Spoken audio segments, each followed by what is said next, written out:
Tzu Chi volunteers arrived in Kentucky to evaluate tornado damages and plan distributions. During the pandemic, Malaysian Tzu Chi volunteers continued to care for quarantine personnel. Welcome to DaAi Headlines, I'm Hu Chiao. Glad to have you here. In the United States, the CEO of Tzu Chi Chicago chapter led 4 members to investigate regions affected by tornadoes. After a 6-hour drive to Mayfield, Kentucky, volunteers arrived at the hardest hit area, as they also found that almost all of the buildings had been razed to the ground. At the scene, mourning flowers were in place for the loved ones who lost their lives due to the natural disaster. The investigation team prayed for them and continued to evaluate local damages.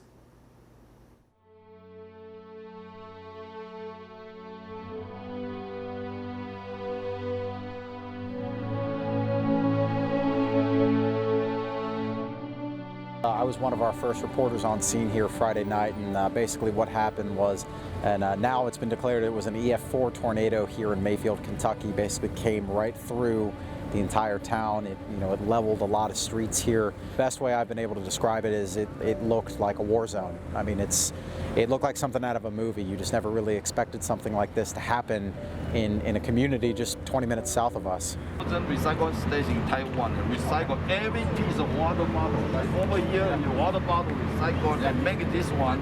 Food, water is always good, but we're to the point where a lot of these people, they lost all of their possessions. Some of these people don't have clothes, even simple things. They don't even have socks to put on their feet. They don't have underwear. This is the worst moment of their lives, and the least I can do is show up and talk to them and just try to see what I can do to help. In a time of great need, we're going to come together as Americans and help each other. Well, thank you for doing what you do. Thank you. Tzu Chi expects to provide a cash card of $1,000 on December 21st and 22nd so that affected residents can spend Christmas with peace of mind. Tzu Chi Eastern Canada chapter accepted an invitation from Grandmother's Voice, an organization founded by indigenous people. The two parties collaborated and held a free clinic session in Milton. Here's more. Grandmother's Voice gathered several senior indigenous groups, starting a charity sale at a local historic park while selling traditional handicrafts. This time, Timo was invited to collaborate in a free clinic. After setting in the first needle into the body, Grace thought it would hurt, but actually it didn't hurt at all. Amazing. Like $1 million. Look into doing acupuncture again. I thought it was going to hurt because I always know acupuncture is needles, but it didn't hurt at all. Pretty good, actually.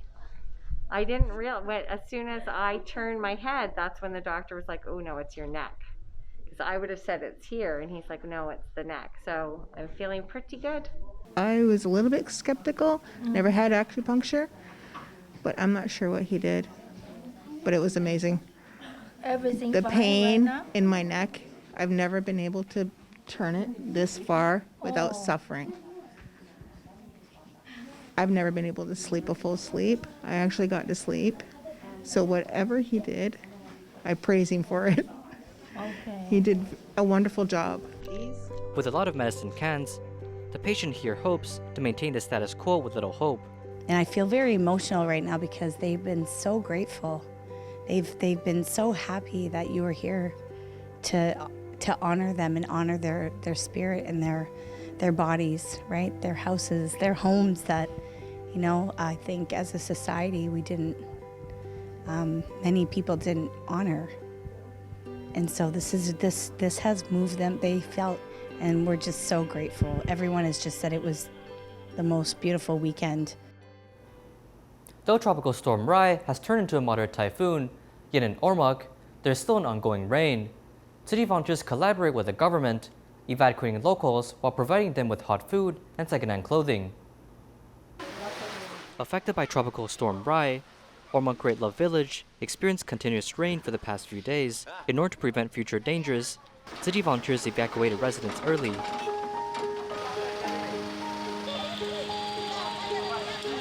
The local government provided tents to shelter citizens, as city volunteers provided hot food. Kaming mga volunteer. We are making kimchi now because many Great Love villagers just arrived. They are wet and it's better to warm them up with kimchi. I heard that the typhoon is very devastating, so we evacuated here in advance. It's safer to be here than being in the Great Love Village. I'm thankful to Tzu Chi. Since the start of the evacuation till now, they have accompanied us and made us hot food. Thank you, volunteers. At a low altitude, Orma Great Love Village experienced floods upon typhoons. Besides providing hot food, volunteers also prepared second-hand clothing for residents. Thank you, Tzu Chi volunteers, for giving a helping hand to us during time of challenge. Before they gave us hot food, and now they even brought us the cloth. The weather forecast said that the typhoon brings strong wind and rain, and many of the villagers came here in a rush. They didn't bring clothes with them, so we prepared clothes for them. With the experiences gathered from the past Typhoon Haiyan, this time, volunteers are alerted of the incoming tropical storm Rai, protecting villagers while lowering the damages done to the village. In early November, a gas explosion occurred in Quezon City, Philippines. As a result, 54 households were affected. Tzu Chi volunteers learned that the affected residents were in urgent need of blankets and mosquito nets and brought it to residents upon request. A gas explosion accident more than a month ago left Nanny's house in ruins. Everything has to be rebuilt from scratch. But she is not worried, as she had plenty of support. The rice delivered by volunteers 2 weeks ago had fed them, so the money she earns can be saved to buy building materials. I will go do housekeeping, cleaning house, or laundry when someone asks for it. Because of the pandemic, there is no work. If someone calls looking for extra help, I will do it and save the money for the construction of our house. Christmas Day is approaching, and the house is still without a roof. Volunteers once again organize a distribution to give them the mosquito nets and blankets they need the most. The fire victims were so touched, so I think when we go back, it will be a big help. They will better understand the teachings of Master Zhenyan. When the time comes, they can get back on their feet again. The 54 affected families received this assistance once again, adding a bit of strength to the road of the rebuilding their homes.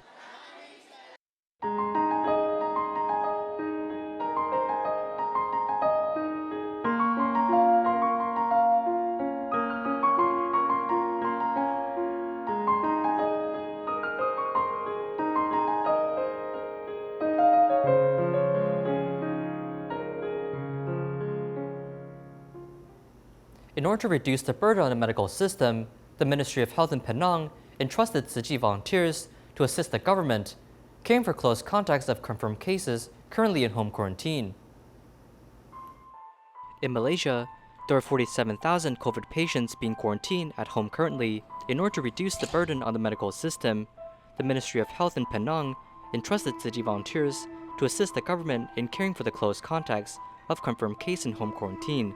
Because of the limited manpower, we need the help from Tzu Chi volunteers. Tzu Chi volunteers monitor them daily. They also elicit the danger signs or warning signs like the persistent fever, persistent cough, shortness of breath, chest pain, or any lethargic symptoms. And these warning signs or progression of the worsening symptoms need to be referred to the nearest health clinic or hospitals. Tzu Chi volunteer Zhang Meiling, who is a nurse, took on the mission and immediately gathered volunteers from the province Wellesley to discuss and plan the project, as well as provide training to volunteers. We need to introduce to them that we are Tzu Chi volunteers and are caring for them on behalf of the government and the hospital. We also inform them that we will call them on day 5, day 7, day 10, day 14. If they encounter many problems, or if they need to contact the health officer, we can help contact the officers directly so they can take immediate action. Many volunteers reported that they are regarded as scam syndicates during the phone conversation. In this regard, volunteers need to be mindful in introducing themselves to the quarantined and care for the quarantine's conditions so that they can reach out to help whenever necessary. When they're hesitant, I will introduce myself a bit more, asking them if he knew the serious flood in Butterworth in 2017 and whether they saw my volunteers in a blue and white uniform, making them more impressed. They were one quarantined family of 3 without relatives, friends, and neighbors to buy food for them. After discussion, we decided to provide them with 3 meals a day for 4 consecutive days. When they received the first meal, a breakfast, they took a picture and sent to me to thank us. At that moment, I was very touched. A simple phone call can calm the uneasy heart of the close contacts and also make them feel the warmth of the world in this helpless period. In Malaysia, the government announced the lifting of the lockdown in mid-October due to the easing pandemic. People are especially looking forward to gatherings with long-lost relatives and friends on Christmas. Virology expert Hu Chiao urged the public to stay alert, as it is crucial to wear a mask and wash hands frequently. At the end of November 2021, Omicron, a new variant of COVID-19, was discovered in South Africa, and cases of Omicron was identified quickly in 77 countries around the world. At present, scientists have confirmed that Omicron is more transmissible than Delta variant, but its symptoms tend to be flu, and there is no loss of taste and smell, which are the 2 typical COVID symptoms. Because the virus mainly coexists with its host, if it kills its host, it has no way to replicate, so it has to become more gentle in order to keep copying it. There may be Omicron 1, 2, 3, 4, 5 in the future. It will keep changing so as to dodge our immune system. The antibody we vaccinate may be not able to remove the variant. So it means that we may need to receive virus vaccines to fight against different variants in the future. There have been many cases of Omicron variant in Africa and Europe, but there seem to be fewer cases in Asia. In this regard, Dr. Hu Chiao said that this is because in Europe, epidemic prevention is relatively loose, whereas in many Asian countries, it is compulsory to wear masks, leading to fewer Omicron cases in Asia.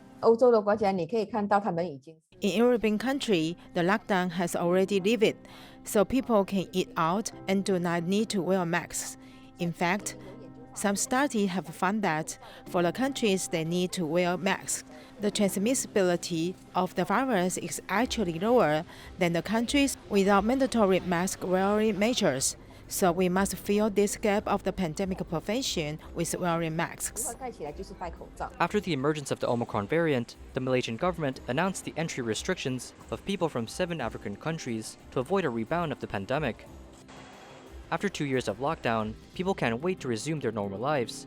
Dr. Hu Chiao reminded the public that although the variants have gradually weakened, people must still strictly abide by the epidemic prevention guidelines.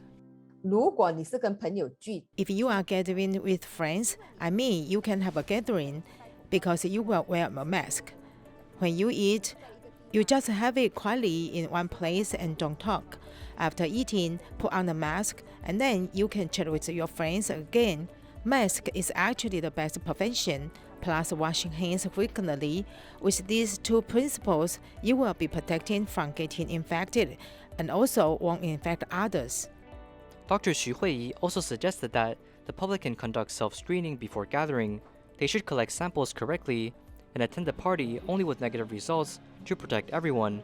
Although scientists have foreseen that the COVID virus will evolve into influenza in the future and coexist with humans, before that, we must protect ourselves and our family. 60-year-old Tie Bing lived on the streets for the past 5 years. He survived by eating the leftover food and would even eat food infested by bugs. One day, he walked into a Jingsi hall and his life is forever changed. He is now a recycling volunteer and has a job to pay rent.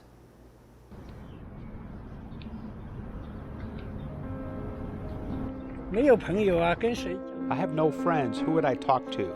Sometimes I went for a week without talking. The longest was a month.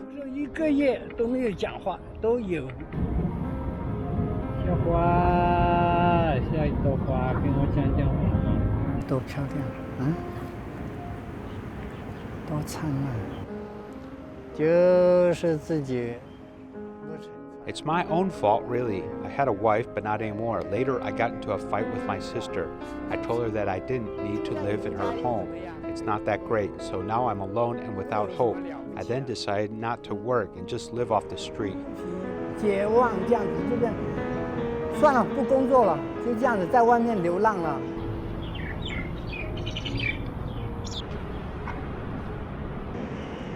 At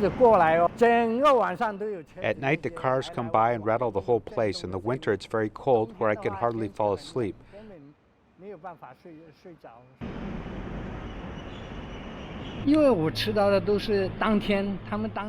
I've always eaten food that was left over from that day, so I don't even know what a fresh cooked meal tastes like. It wouldn't matter if it was fresh or not because I was starving, and I would just shake the cockroaches off and eat what was available. I had a plastic bottle that I cut in half to use, and I could wash my whole body that way. I had a rope and a letter of goodbye in my bag ready all the time.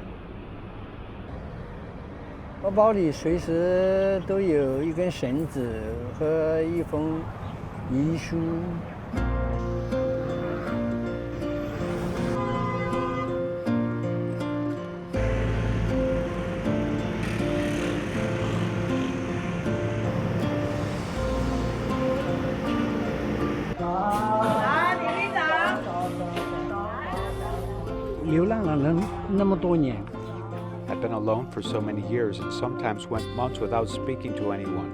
Suddenly I come here and everyone is saying hello, greeting me. That lonely feeling inside slowly went away with time. He's very motivated here. Whenever this is full, he'll go empty it. Or when the bench is empty, he'll bring more over.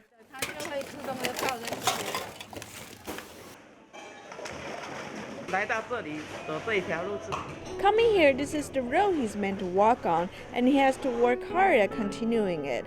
I worry he won't be able to carry on. If I don't hear him in 2 days, I'll call him until I get an answer.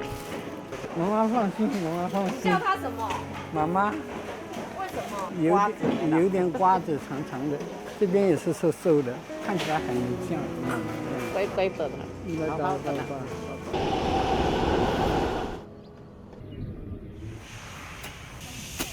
吃草。我的衣服湿了又干，干了又湿了。The kind of adversity he has overcome, from nothing to everything, and digging through the trash for food, even going to the funeral homes to eat the ritual food for the deceased. He is not just a normal homeless person, he is more like an ahad now.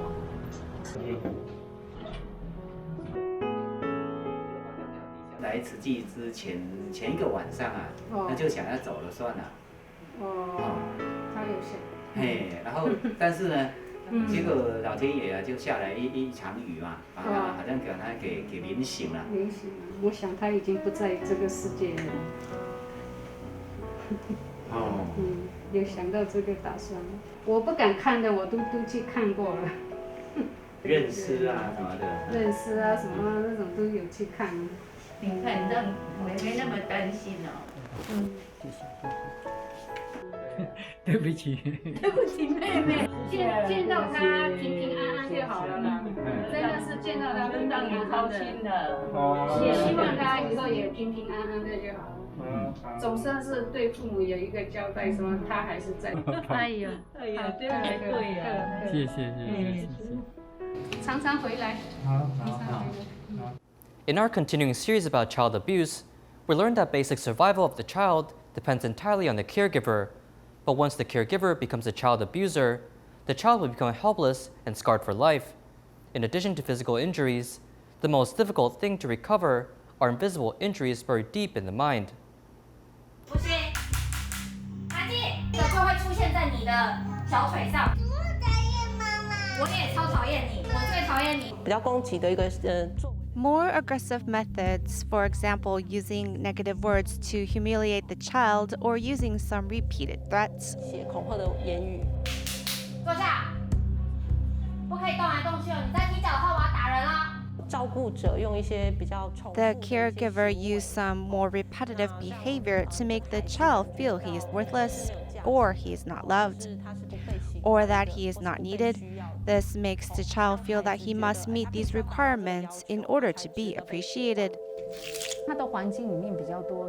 In his environment is more violent, and when he plays with toys, he will start playing this way by pulling them out and lining them up, and then running them into these walls repeatedly.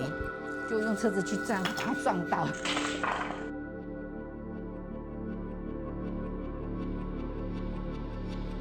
依附关系的对象是主要照顾者。 The object of this dependent relationship is the main caregiver. This is the most difficult to deal with because the child usually depends on the main caregiver. This kind of trauma he actually suffers is usually the most serious and the most prone to be chronic. But the child can actually develop a contradictory attitude towards the caregiver. 离不开照顾者。 这个积木可以玩，你要贝贝猪吗？贝贝猪，不要，送给你，带回去玩。我们一定要避免他慢性。 We must avoid it becoming chronic, so we must accompany him through this acute period. How to get through the acute phase? First, we need to provide a more stable environment and a supporting environment. In that environment, he will no longer suffer from violence because actually, every child is resilient. For younger children, we may use some games to let them express feelings. And for older children, we may just let them talk to us. We usually pick toys with the purpose of allowing them to express their thoughts, experiences, and feelings, like role-playing toys. Of course, it's just acting, and sometimes it's imaginary.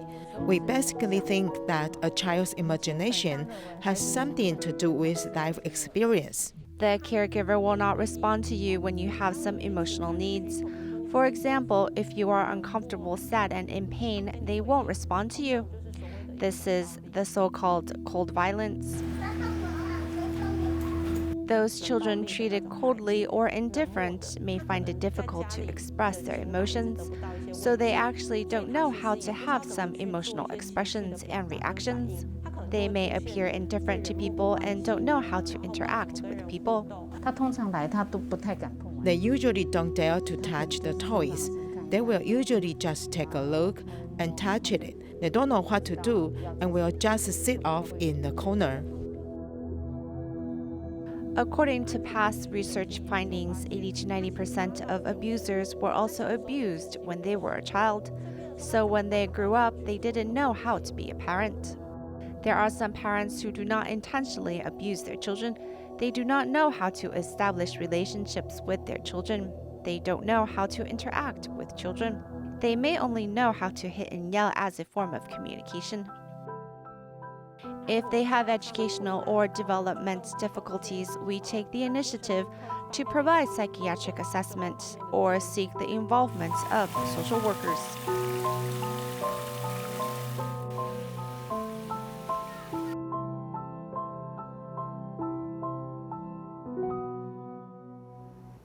In Zhanghua, an entrepreneur, Yang Zhao'er, is deeply moved by Master Zhen Yan's visions as she promoted the idea of one vegetarian meal one day per week to her company workers. During the pandemic, she also supported Tzu Chi's vaccine mission with donations and even held a vegetarian gathering to raise more funds for Tzu Chi's vaccinations. Thank you for watching. See you next time.